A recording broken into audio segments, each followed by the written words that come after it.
It's a great honor for me to be with you guys today, and for the first time here in London, and uh, here in England, the first time here in England, the first time in London, and I'm very happy to that I have the occasion to speak to you guys about what God does with me, with my team in Dumbrava. I've said maybe hundreds of times to hundreds of people about God's miracle from Dumbrava. That's what I like to call it. More precisely, every time I say that in Dumbrava, every day is a miracle. And I'll tell you guys later on as well that about what I get it wrong as well. Not It's not every day that there's a miracle. It's that every day there's multiple miracles, and it's a privilege that God has given us to be part of His work there and to live and experience every day His miracles. As I said, I like to speak about what happens there, even if I've done it so many times. I don't cease to find enjoyment in it because I'm never bored of speaking about it. My favorite subject, because every time I speak about what God does for me there and He has done there, it seems to me that I relive those moments. It gives me such a nice, wonderful feeling, an encouraging feeling to speak about what God does in your life and around you. About almost 14 years ago, I had two empty rooms, two free rooms in a tiny house, slightly broken down old house, found in the house in the picture still looks good. That's what it looked after 2 years. That was painted, refurbished, all nice. When I initially moved in, it was only roughly half of it. And after I received the house from one of my nephews, I asked myself, what good would it be? What could I possibly do with it? Because I practically did not need the house. I had a place to live. I had a roof. It was a small, tiny, uh, unfinished house. So there was ground on the floor. We didn't have any actual flooring. I didn't see any good reason for it. And I was asking myself, who would need such a place? And it's extraordinary when you give to God what you have, whether it be small or big. God can do big things out of it. God will turn it into big things, into a miracle. And this is the great joy of how God works. And when I was thinking about what this house would be good for, I thought for weeks on end and had no idea. And now people say different things. Some people say beautiful things about me. Some appreciate me, but I told them many times, I'd want that in all my activity, in all my work. If I'd love to praise myself or something. I can't even praise even my own idea isn't mine. God gave me absolutely everything. I can't praise of anything. I praise myself that God is my God that works around me. And for weeks on end, I was thinking about what to do with this house, and I had no ideas until God, uh, without seeing any solution, I prayed because that's what we do when we exhaust all the other solutions. We start praying, and I started praying as well and saying, God, please give me an idea for what this house would be good for. And after I prayed, a few days passed, and in a cold, frosty evening in winter, I walked into the house and I walked in my house and I turned the news on to see the news on that day. And this piece of news is about this year, and it wasn't a harsh winter, and yet the news reporter says that 4 people froze to death. Anyway, at the beginning of that year, it was reported that 2 people died because of the cold, and I saw a news where I heard that 2 more people died because of the cold, and this thing surprised me greatly. It shocked me because I never thought until those moments that in Romania in the 21st century people could still die from the cold. No, I was used to seeing on the TV people that died from car accidents, people that died from other people dying in hospitals and from old age, from cancer, from whatever. But never have I ever thought till that moment that people can die from cold. How can people die from cold? And at that moment, and it's very hard to explain for me what happened in my mind, the click that happened. I can tell you in simple layman terms, God spoke to me. It's very hard for me though, how and in which way, because I didn't hear voices, but in a very clear way, and I'm convinced that many of you, if not all of you, know how this happens or have experienced it when God speaks to you. It's you can't confuse it with anything else, God's voice. And in my mind, I could say an echo was heard that saying, "Look, Viorel, this is what I want you to do with that house." You know, you kept on thinking about what you should do, and look, there's people dying on the streets. There's people that don't have their own home, and look, this is what I want you to do. I can't describe in my words the joy that I had in those moments. Wow, amazing. I have a target, I have a goal, and idea now, something to work for. This is what I'm gonna do, and the idea is superb. And I was so happy and so joyful in my bed, thinking about what I should do. I started imagining the house, the two rooms, how I'm gonna split them up and put the beds in and put the toilets. I had about 4 beds, and I was thinking if I should have bunk beds or not. And I was thinking to myself, how can I could arrange to get as many people in there. And as enthusiastic as I was, the minutes on end, I was thinking what I should do. Afterwards, I said, okay, look, I'll do this, but how much will it cost me? How much will it cost me, all these things? And I started adding stuff up. It's very hard to count just how much, to evaluate just how much a person will cost you to take care of. Never mind 5. And when I finished all my calculations, I said, God, I can't. Your idea is amazing. It's great. God, you have great ideas. That's for sure. But God, I don't have the resources. I don't have the funds. I can't do it in this little village of mine. And not with me because the costs are too big. And I don't have any. All I had, and I don't remember, it was about 14 years ago. I had about 14 or 20 goats. That was all my wealth. That's where I was living from, from selling milk, whatever. And, I said, God, the idea is great, but it's not applicable. I can't. And yet again, God, in His grace and mercy, spoke to me a second time in the same evening and said, Viorel, look, this is how we're going to do this. We're going to make a deal. The problem about money is not your problem. That's my problem. You just work, go do everything that needs to be done, and everything that has to be done, you will do. The problem with money and all the materialistic stuff, let me deal with that. I didn't think for much longer, and I said, okay, good, deal. If you're gonna provide, I'm gonna do everything that stands in my power. And that's how my activity started 14 years ago. Now, I said with other occasions as well, I like to believe about myself, and others say it as well, that I have a very creative imagination. But with all my creativeness, if someone was to tell me in that evening, Fiore, look, just imagine, however you may want, whatever you want, what your future with this project will look like. What your next 10 years would be like. Imagine what would happen. And I don't think I'd be able to imagine. With all my imagination, I wouldn't be able to create to imagine what God has prepared for us. I would never be able to imagine this. It would had never uh, it had never crossed my mind. So 14 years passed till then, from that little house, the little broken down house, from those 4, 5 sick people that I would have wanted to bring them and to take care of them.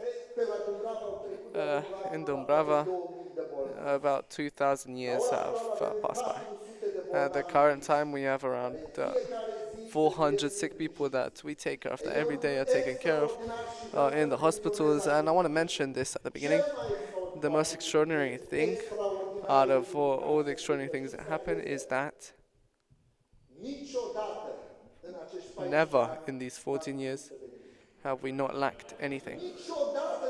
Never once in these 14 years we would have said, oh my God, we have no more left, whether it be because of medication or pamperses, and we use about a few hundred pamperses a day, whether it be wood for heating. you could stop the pictures for the moment. Anything we ever needed, any cash, any money, we never took, we never lacked anything. These 400 people that we took care of, we never lacked anything to do so. And I know Pentecostals like stories or these types of events. And the types of stories that I couldn't have any more resources, any more money left, anything else, and then God intervened. Then God gave. Well, I can tell you guys I don't have this type of ending to my story. Never has this ever happened to us. Never have we ever. I asked to stop with the pictures. Please stop, because the time will come as well. Don't fast forward. Um, it has never happened that we were left without resources because God knew and carries on knowing our needs from before they even come up. He promised that He's going to carry us and He's going to protect us, and He has done so from the very beginning, only how He knows how, and how nobody else could. I stand before you, and I can tell you guys openly, I didn't come to ask you anything. I didn't come to cry before you guys for anything. I came to rejoice, to rejoice and to praise God for how He's protected us, how He's been with us, how He's had mercy of us and taken care of us. Never once in these 14 years I've never asked anyone anything because we didn't have to. We didn't have the need because God promised, and He held onto His promisement and did as he told us to. He did as He told us He would. I want to speak to you guys about the works of God, about the ways that the works that God brings in our life every day. And I have a great respect, and I don't want to be understood weirdly. I want to paraphrase here. I have a great respect for those that run left and right to look for money and resources for God's work. I respect them. I have an extraordinary respect for them. It's a great thing to do this. But in our example, in our case, God chose to work differently. Once it crossed my mind, I was thinking about something that we need or whatever, or in for the future, and someone suggested, go to this place. He indicated to me a country, go over there in that city because there's a lot of Romanians, and go tell them your needs and they'll help you surely because they're good people. And I thought about this for a few minutes. What would it be like to go and to tell about our plans, and maybe they'll help us and we'll do what we set out to do. And with my creative imagination, I started imagining already how I would be on the airplane all the way on journey to, and I was imagining God in heaven, how He would sit there and look at me, and the way He does it many times, how He's done it along the scriptures and history. God also puts questions, and some of the questions of God aren't very nice, to say the least. They're quite uncomfortable, and I imagined how God would sit on His throne and look at me and say, and ask me how He once asked Elijah, "What are you doing here, Elijah? What are you doing here, Viorel?" And I thought to myself, how would I would stand before God on the airplane, whatever, and say, "God, well, I'm going over to that place to ask for some cash. Viorel, why are you going there? God, I'm going there because I need some money." Viorel, do you remember our deal? That, you should take care with your own stuff and I'll make sure that you have enough resources. I feel like you're not satisfied enough now. You need more? Okay, Viorel, we'll do how you want it. From here onwards, go, you make sure that you find money and you uh, find yourself the resources, because I see that you're not satisfied about what I'm giving you. And I was thinking to myself where we would be if God would ever tell me that. And I said, God, please forgive me, even forgive my thoughts that I even spent these few minutes to think about this, to go search for money when you have carried us and taken care of us for so long, given us all the needs and all the money. And this is the one and only time that this thought crossed my mind. And I thank the Lord that I had no more temptations or thoughts like such, and there was no need. God carried us, protected us each and every time. And I could speak to you guys about many, many hours on end. Hours wouldn't be enough for me to speak to you guys about how all the various ways that God has protected us and taken care of us.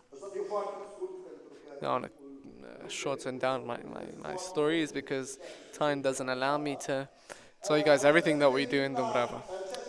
I want to go back to what we were telling you guys, the main story. So 14 years ago, we decided to take care of the sick, of the old, without any shelter. And usually we receive uh, social causes. Um, we usually a older age person that's sick without a family or abandoned by their family. So throughout the times, many, around 2,000 people were sent to us from the whole country to take care of them, and not only from there, but from Italy, from around from around Europe. Romanians came to us, and usually 90% of the ones that are sent to Dumbrava are sent by their hospitals. Hospitals from across Romania. Last night at 11 o'clock, for example, the ambulance came from Bucharest to us for two people. The ambulances come from Brașov, Constanța, Satu Mare, Arad, across Romania, across various cities and areas of Romania. You know, there's only we've expanded and we've created more shelters around Romania, but our main place is in Dumbrava, and we get sent many people across the year. And most of them have this in common. They don't have a family or a house to be sent to. They don't have a family or they are abandoned by their families. These sick people, and we can speak a lot about this aspect as well, especially about the system of social protection in Romania. There'd be very many things to say here because normally Dumbrava, everything that happens there shouldn't exist. Honestly, it shouldn't. As I said, we have a system of social protection that should work. We have institutions there, we have laws that we have read and that are good, but that aren't applicable. They can't be applied because of various things that happen in Romania. So these sick people shouldn't reach to us, but unfortunately, this is where they reach because they have no other solutions. The sick that end up reaching in Dumbrava can be split into many categories, but I will split them up into three main ones. So you know who the people that benefit from us are. The first category, the most sick, and this is a painful thing, are the mentally sick, whether it be a light illness or a very grave problem. They're sent there because there's no place for these types of people in Bihar, in all the other main areas, or the places that are destined towards for these people are occupied, if not they're full. Many times they have them they're overoccupied. They don't have any more rooms for them. You know, there was a significant growth of these types of mentally sick people that have been sent to Dumbrava. People mentally sick, mentally with a mental illness. Never until I saw these people, I didn't thank the Lord because I am normal in my head. You know, I don't know how many of you have done it, and I didn't do it because I felt that it was normal to be normal. No, you know, it's normal to think well, to discuss one another, to speak to one another, to do average daily stuff. I have a house in Dumbrava. Now I have around 15, and if we have enough time, we'll speak about this as well. I have a house in which 65 of these mentally sick people are there. You know, their number is a lot greater than that, but they are spread out in the different houses that we have.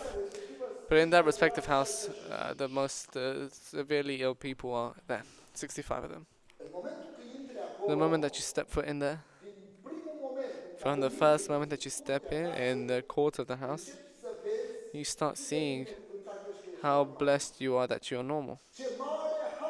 What great grace and what privilege, how privileged you are that you can think. People are 40 years old that have a mind of a 3-year-old child, or 4-year-old if they're slightly older. At 40 years old, they don't know how to speak, they don't know how to eat, They don't know how to do the most elementary things. They don't know how to know what's. They don't know how to tell what's good to eat and what's bad to eat. They put their hand on anything and put it in their mouth and eat it. They eat flies. They eat worms, insects. And they once caught a mouse. They eat it. They do a bunch of stupid stuff.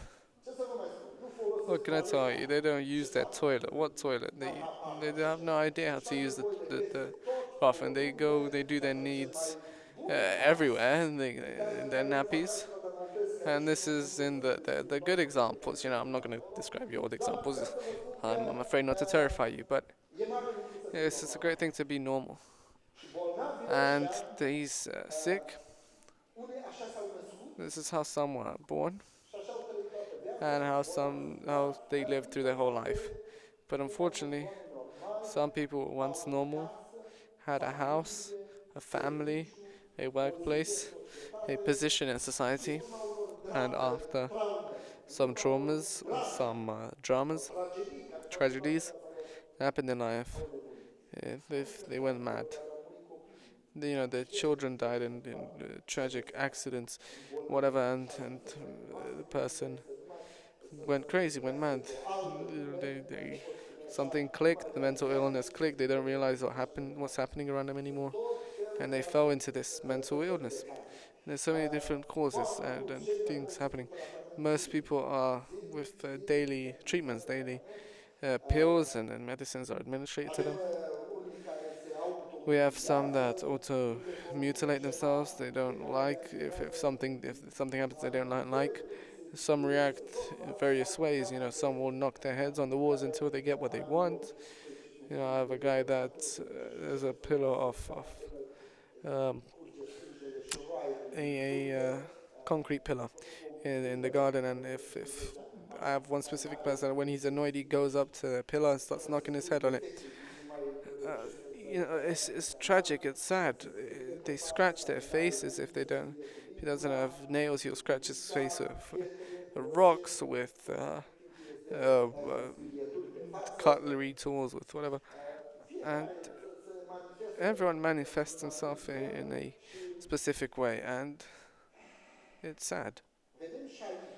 And we see even here not only how God protects us, but how He takes care of us as well. Think about how many things could happen amongst these types of people. We have with people with paranoid schizophrenia that people hear voices and genuinely hear them. They genuinely see things. They see things happening around. Certain voices that tell them what to do. A few times I've seen people that they were doing something very interesting and I'm asking them, what are you doing? And they're telling me, well, I got told to do this. And either God told them, either the devil told them, either Jesus told them. Ghosts told them, so and so told me to do this, do that. And they went and did it. And here we can see the power and protection of God. Never has it, never has anything like this happened to me or has happened in that place. And how many things could happen. People could get injured and hurt and so and so, but nothing. God has helped us and protected us. A few weeks ago, a hospital from Bucharest called me to say that they have 3 sick people. Psychically sick people, mentally sick people. And I said, I'm not taking any more mentally sick people because we don't have any place. We don't have any rooms for them. And they kept insisting and saying, come on, we have nowhere to go, nowhere to go. And I said, okay, send them. But make sure they're not aggressive. Make sure they're the most well-behaved patients that you have. So send them. And the ambulance came from Bucharest, sent them there. I wasn't actually there that day. But, they came, they took them. And one person broke a window during the night. One person ran around the garden with the bins the whole night, and was with he was pushing the wardrobes around the room. And I took the social workers and to read their documents. And I found out that one of them was very well behaved, but he wasn't aggressive at all. He just killed his mum with an axe with multiple hits. And soon they became well behaved, and now we really have nothing to do with them. But what I want to tell you is this: Only the arm of the Lord, only His protection. What could we do to stop them? How could we protect ourselves for stuff like this to happen? For the house to catch fire, for one not to kill one another, for them not to hear a voice saying, go cut that guy's throat. And nothing as such ever happened. And only God's hand and protection was here to help us. We could speak for eternity about this category of people, psychically, mentally sick people. But beyond their needs for food, for clothes, for water, medical treatments, they also have a great, great need. And you know what that is? The need for love, the need for compassion, the need for sympathy. You guys have never thought to yourself how many of these people were ever hugged in recent years? How many of them actually saw someone behave with love towards them? So how many of them heard it said, you're beautiful, you today, I love you, you're important for me, and we tried doing so, and unfortunately I don't have enough time for me to tell you about the miracles that have happened, because we did a little. We smiled to them, we hugged them, and it was free and it was beautiful. It's free to love. It's free to give a hug. If you go to them, I'll let you hug each and every one of my the sick people, and they'll kiss you as well freely. But don't try to avoid them because they come dirty and they're full of dirt. They come and kiss you and hug you. They come to take. It's such a great joy for them to hug you, to give you a hug, and let them do so, because no one ever did it with them. And you guys don't realize what a great impact this thing has in their life, how great they feel that they are uh, given attention, that you're speaking to them, that you're touching them, that you're smiling to them. And like I said, this is free. And you know how very few are ready to do this? It's easier to put your hand in your pocket to give, to donate to us, than it is to hug one of those people. Anyway, we could speak about this for eternity as well. This category of people that we have, the joys that we have alongside with them.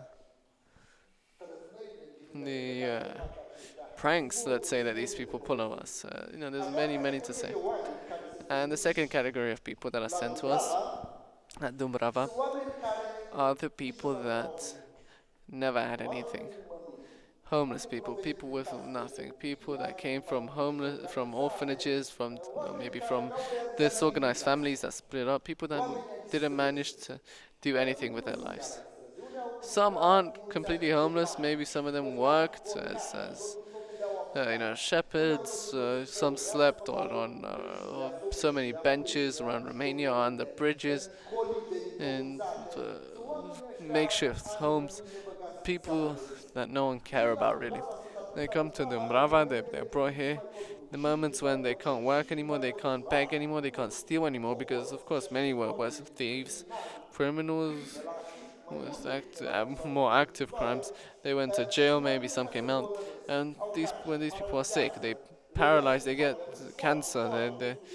We have many people with so many different issues, without a hand, without a foot. They're sent to Dumbrava in the worst state possible. And this is how these people end up there. And of course, the first thing when these people come, we clean them, we cut their hair. Please put the images of only the sick that are brought here, full of that. And the first thing we do is that we freshen them up, we give them new clothes, where we dress them up with new stuff. We freshen them up. We full of fleas, full of when I say this, don't imagine these just a few fleas walking through the hands. No, no, no. Think about mountains of fleas, and it's not a joke. You go cut the hair, and the machine after a few seconds stops working because it's full of dead fleas, full of fleas. In their head, in their beard, on their chest, and everywhere. Men and women, they're taken care of. They're washed, sent to the toilet because we can't deal with them otherwise. I remember about an event. Is anyone from Arad here? Oh, there are quite a few of you. You may not know him. I'm not going to tell him his name. A man from Arad called me, Pentecostal.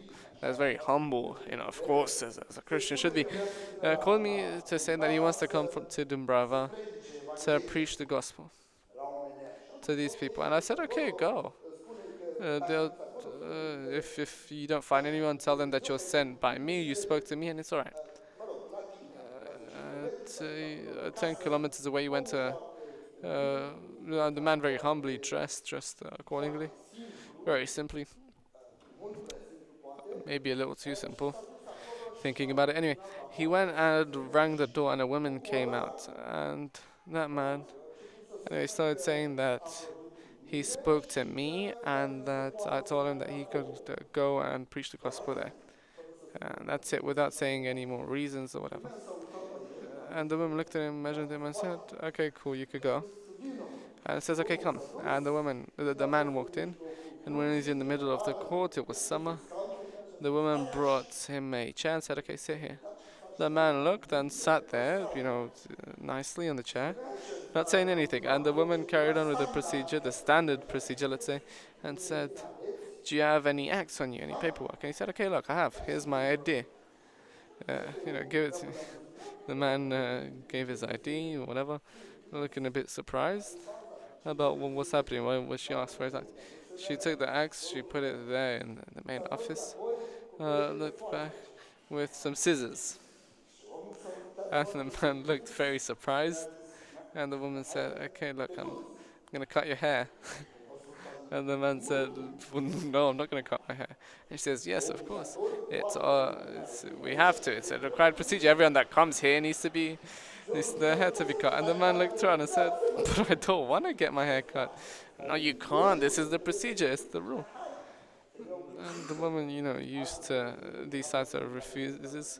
She wasn't the first to be refused to have a haircut. He says, "Okay, come, because I'll cut you a little quicker, and then soon we're gonna go take a bath. I'm gonna wash you." She thought that the man was a patient that came to the clinic, and the man was scared and said, I just washed, it's fine." And she says, "Okay, I'm gonna take your clothes off. I'm gonna give you new clothes, and we're gonna carry on." And the story is long. I don't have time. The man wanted to run away. The door was locked. but but the most interesting thing was that I didn't know anything that I'm telling you guys. I found out from a brother that went to Arad to a church, and someone was speaking about Dumbrava, and a man stood up, and the man told the whole story and said, "Guys, don't go to Dumbrava because they're gonna cut your hair." Anyway, come to Dumbrava, tell us before, or dress a little more accordingly. Make sure you're not confused for a patient. This was a standard procedure, I'd say, and after a few minutes, those people are unrecognizably different. I asked one of the patients, when was the last time you got washed, and he said, "I don't remember." You know, I was on the streets for so long, tens of years. They can't without any ID cards or whatever. And I asked a man once came and asked him, "How long have you had your ID?" And he says, "From around 1982." I looked at him, and he was full of a long beard, dirty, living under a bridge. And I asked him, "How were you able to live without an ID for 40 years, with an expired ID card for 40 years?" And the man looked at me and said, "But what am I supposed to do with my ID? What kind of question is that? What am I gonna? What use would I need for my ID? What, to not get a fine from a policeman if I get caught? What, sleeping under the bridge?" Many of these people do cause us problems.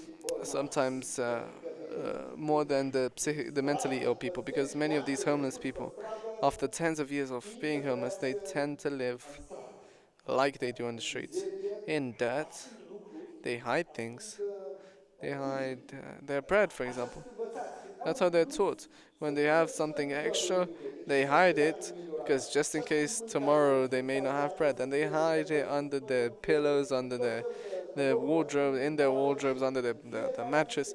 And every day the cleaning woman needs to go and search the food to take it, because it's gonna rot.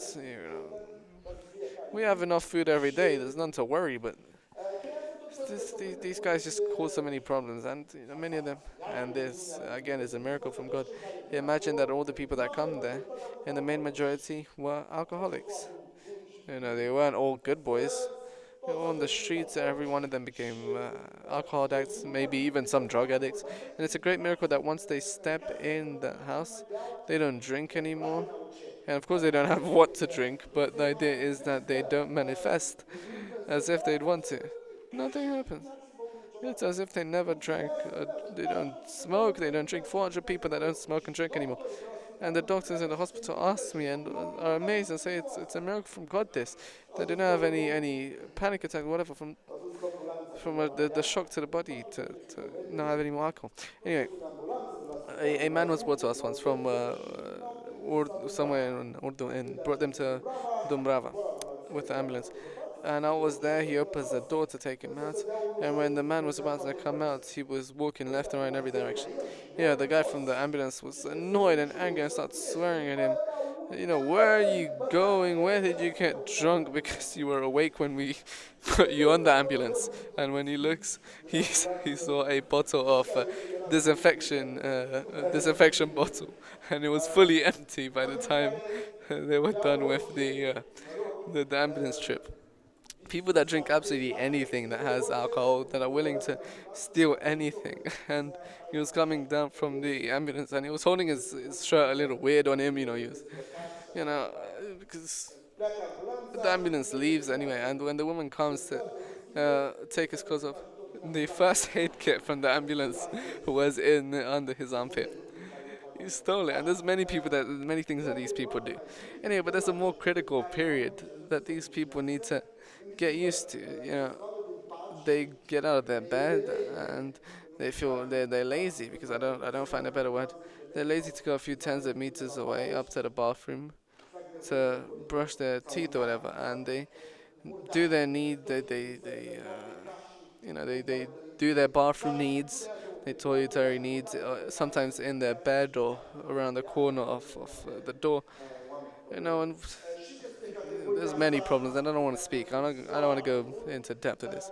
We could speak about this category of people a lot, but we want to move onwards. So after the mentally sick people that live in their own world, these people don't need a lot. They live in their own world. And after these homeless people that live tens of years on the street, we don't have a lot of problems with them. They live fine, whether it be with us or on the streets. But there's the third category that people truly suffer in Dumbrava, and they're the people that once had a home, that once had a family, that once had a workplace, a high rank in society, or whatever, and lost it all, ended up on the streets. I had teachers, footballers, football trainers, coaches, judges, businessmen, entrepreneurs, great big people that after certain contexts or certain events, they lost absolutely everything and ended up on the streets. I wrote 2 books. If I left a few books at the back. Whoever wants can go take it and read them about events like this. How can people lose everything? I don't have enough time for me to tell you guys about, to give you guys examples about how these people were once so big and managed to be left with anything.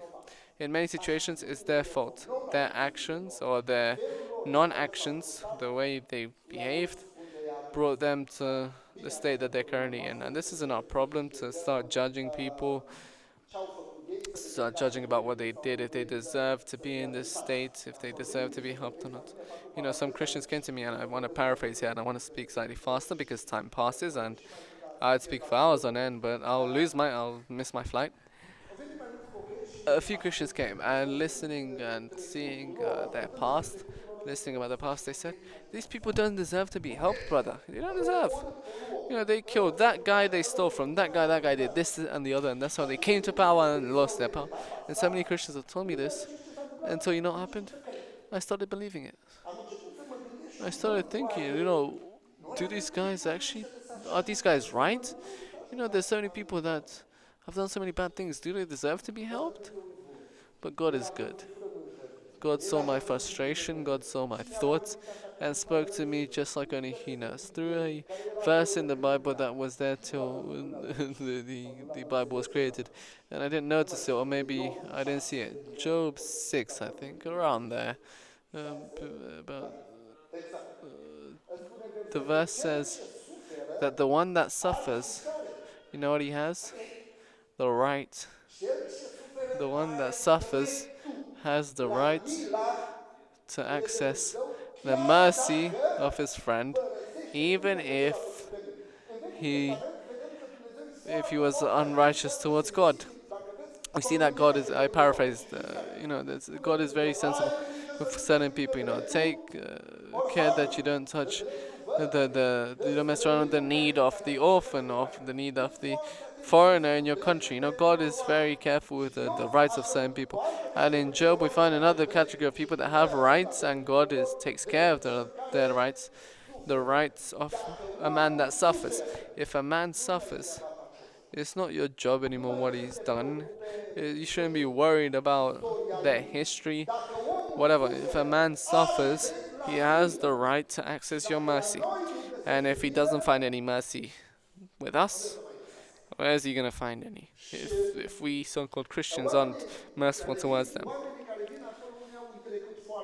These people that have a very dirty past, a very unlikable past. And others did nothing wrong. It just happened to them. Accidents came, this came, and they lost everything.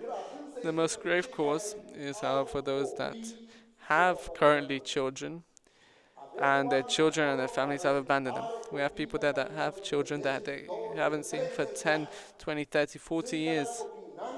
People that have children in Spain, in Italy, in England, and these children have never visited them, never gave them a phone call. And these people end up with sick, old, any families, the governors, the primaries of the certain cities or whatever, go to them, help them out, send them to the brother, send them to us. And these people wait for their children. A woman from Moradia died when she was with us, and she also had a girl in Oradea that was a few kilometers away from her that hadn't visited her for 20 years, that didn't see themselves face to face for 20 years. And the woman died in Dumbrava shouting for the name of her daughter, shouting for her daughter's name. Someone else died in this winter. He was a lottery winner. He won at the lottery, a bunch of money, millions, and he gave it to almost all the money to his own daughter. And the daughter took care of him until he became sick. When he became sick, she didn't need him anymore. She sent him to hospital. The hospital said that they don't need you don't need another sick person at the country. They didn't have enough. They don't know exactly what the illness was, but he had an illness that couldn't be treated. And the hospital said that we don't need these types of people that just occupy my beds. He sent them back home, and then the girl sent him to Dumbrava. And for 3 years, she didn't come and visit him. And then we called the girl after 3 years who died. He died this winter. And we called and said, "Hey, your dad died. What are we? Come take him so you can bury him." And she said, "I don't need him. He died. What am I going to do with him? Do what you want." And called and ended the call. His own daughter. And on average, about 10 people die every year in the people that we take care of. I remember going to the ambulance to see the sick person. The sick person came to us, and we went to that state in the picture. They bring us people that are on the edge of death many times, and they die before even the first or second night of staying with us. We once brought a sick person that had died on the journey towards Dumbrava, towards our clinic. This man from Cluj, from Gilo more precisely, he slept there at the edge of the woods. This was just after winter. You could carry on with the pictures now. Here's a house on Margita, if we could call it a house. It's under the ground, and this is where a paralyzed woman lived. Until until some people found that found out she was paralyzed. They brought her to us, and it was too late. 4 more days passed, and she died. This is how the conditions are in Dumbrava. She didn't have a bed. Pass it by quickly because we don't have any time. I would have loved to speak to you guys about the houses and the people individually, about how God has protected and taken care of us. This is another one of the houses. We planted a lot of trees and flowers there. I don't have a lot of time to speak to you guys why or when we did that. In Great, I can tell you that there's many people come with suicide tentatives that said that they want to die, so We made sure to plant to make it all beautiful, to try and offer them some more beautiful conditions to relight their desire of life. If you look on the left, it's the image of a woman that was brought to the bride. This is what she looked like, and after a year, she looked on the right. She looked like on the right. This is another guy. Um, there are many pictures, many examples that can be seen. The before and after picture. You know, the guy that was barefoot in the middle of winter, dirty, very cold, and look at how he looks now. Great changes, changes that give us a lot of joy, a lot of strength to carry on going. When you see these changes from one day to another, from an hour to the next, you can't not be very happy. This is what a burial looks. The Pope is by himself, there's no one else, because no one participates at their funeral services. There's about a few hundred funerals there, about 400 graves. Anyway, these are the people that the Romanian government sends them to us. I have 10 minutes left and I'll try to create some sort of summary. We live from donations. I can tell you guys till for eternity about how God protects us in miraculous ways and amazing ways.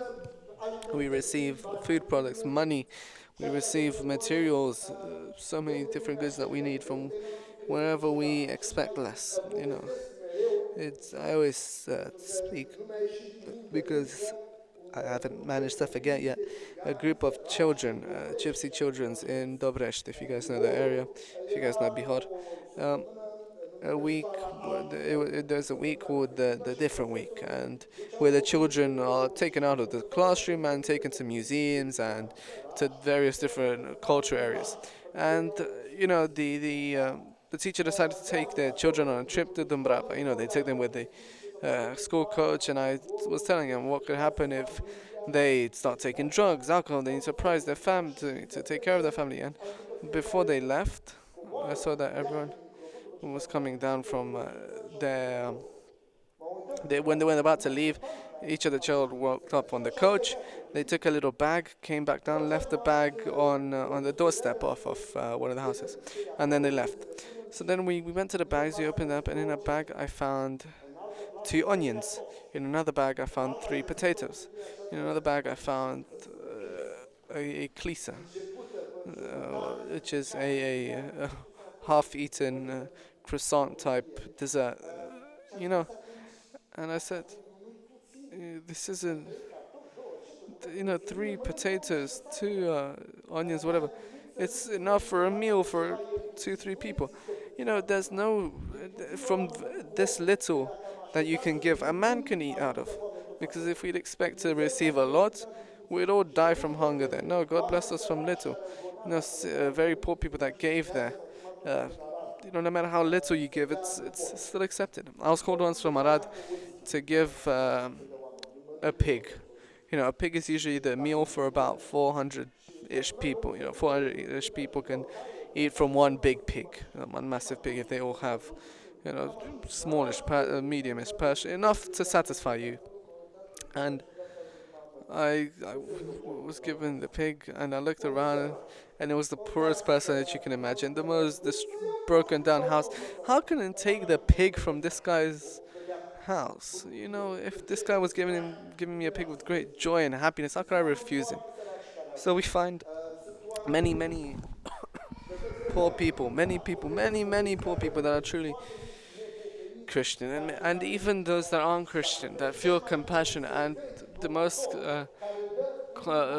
consistent donor that for every year gives with regularity every month.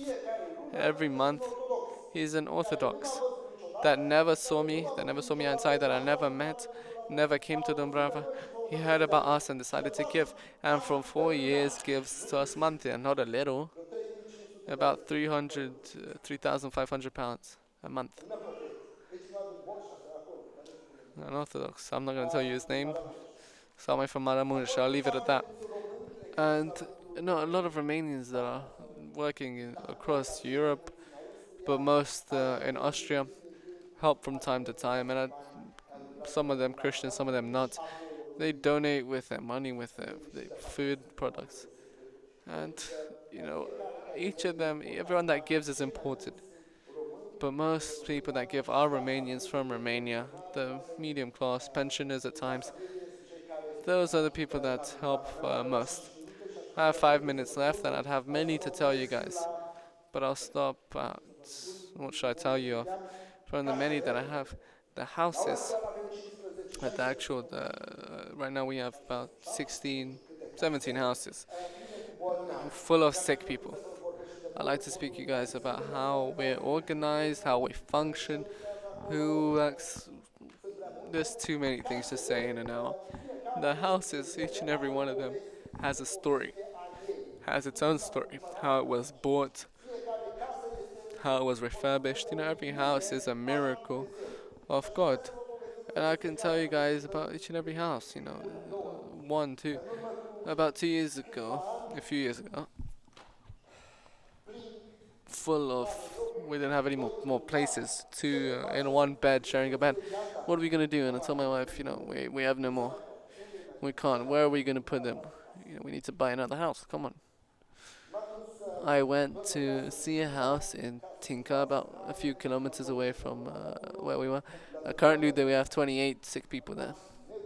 Anyway, I wanted to negotiate with the guy.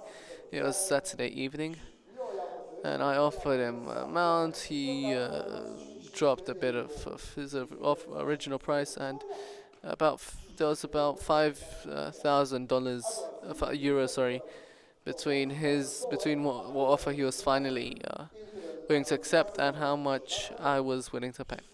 And a young man the next day comes to my house, and I never met him, he never met me. And I asked him, "Where are you from?" And he says, "It's not important." No one ever answered to me like this, and it shocked me. He says, "It's not important where I'm from." And, and my wife says, "What church do you go to?" He says, "I don't go to church. I'm not a Christian. I'm an Orthodox, but I don't really go much to church." And what surprised me a lot was that I said, "Do you want to visit?" Because sometimes people come to visit just because they want to see what it's like.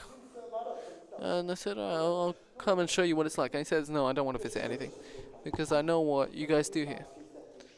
And he says, "I come to give you something." And he took a packet, this biggish packet, put it on the table, and then he left. When I opened it up, to my surprise, it was money, euros. 10 euros, 5 euro banknotes, 20 euro banknotes.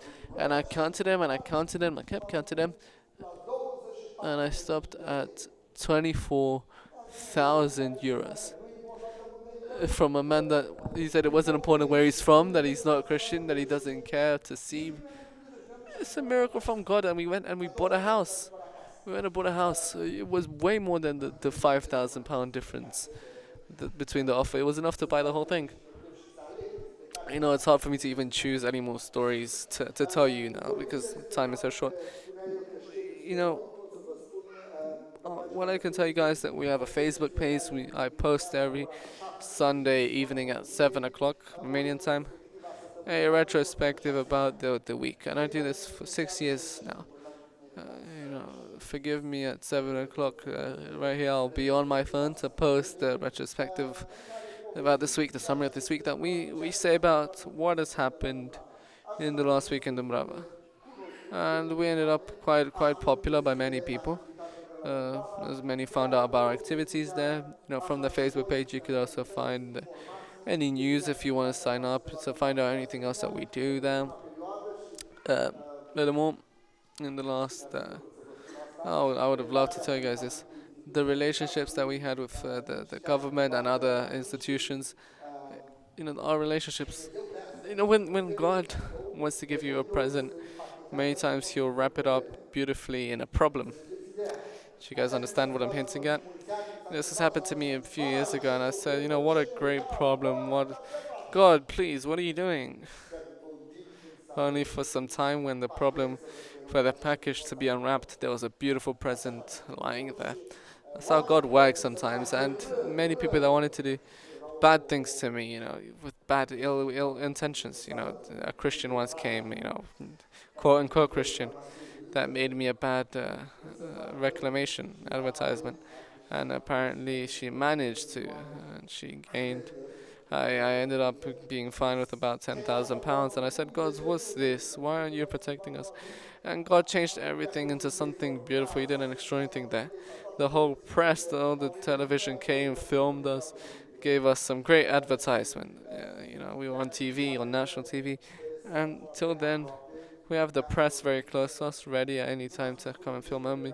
If we have any more problems, they told us that if we have any more problems, any needs, they're ready to come and take interviews and raise awareness for it. And then many TV programs came to speak about what's happening on Dumbrava on the 1st of December, for example, on the National Day of Romania. It's extraordinary, and what a great joy for me when I saw on TV uh, my flag fluttering, that scene in the image that says that God takes care. Extraordinary things. I can't carry on speaking. I decided time has run out. There'd be a lot to say, and I'd a lot to say more. You guys can follow our activity, as I said, on Facebook. Um, Whoever wants any more books, speak to the brother, and I'll send you the books freely. We don't sell any books. Decided not to sell anything because it's not normal to sell such a book, to sell the stories of other people and about what we do. No, if God wants to help us, He will do so. We don't need any business. We want to. I thank you guys for the patience to listen to me. I thank you guys for receiving me. I wait for you to come to Dumbrava. May you all be blessed, and don't forget that at your own turn, may you be a blessing for someone else or for many more people. Amen.